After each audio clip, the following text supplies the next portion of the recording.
4G school के online तर्ज तालीम में आप तमाम का इस्तकबाल है। चौथी जमात उर्दू बाल भारती सबक नंबर 10 एक छोटी बच्ची। आज की इस वीडियो में इस सबक के सवाल जवाब हम हल करेंगे। अगर आपने सबक की वीडियो नहीं देखी है, नज़म नहीं सुनी है, तो हमारे चैनल 4G स्कूल को सब्सक्राइब करें, बेल आइकन को प्रेस करें, या फिर इसी वीडियो की डिस्क्रिप्शन में हमने नज़म की लिंक दी है जिसमें तरन्नुम से आपको नज़म गाकर सुनाई गई है और उसका मतलब भी बयान किया गया है, तो उसे ज़रूर देखें। चलिए आज की इस वीडियो की शुरुआत करते हैं जिसमें हम हल करेंगे सवाल जवाब।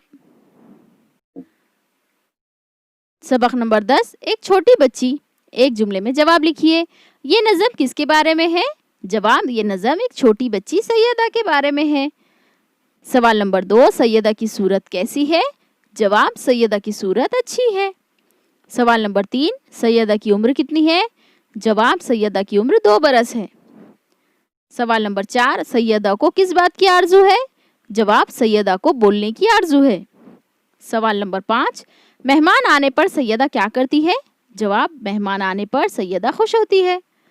सवाल नंबर 6 शायर ने सैयदा को क्या दुआ दी है?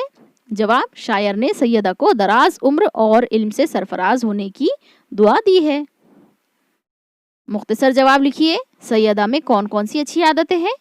सैयदा में अच्छे बुरे की पहचान है, वो किसी बात पर मचलती नहीं है, घर में आने वाले मेहमानों को देखकर वो खुश होती है और मुस्कुराती है। शेर मुकम्मल कीजिए।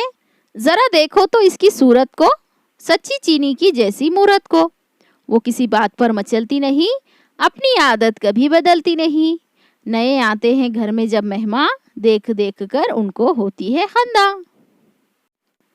यहाँ इस सबक के सवाल जवाब मुकम्मल होते हैं। अगले सबक की वीडियो के लिए हमारे चैनल 4G स्कूल को सब्सक्राइब करें, बेल आइकन को प्रेस करें, इस वीडियो को लाइक करें और शेयर करें।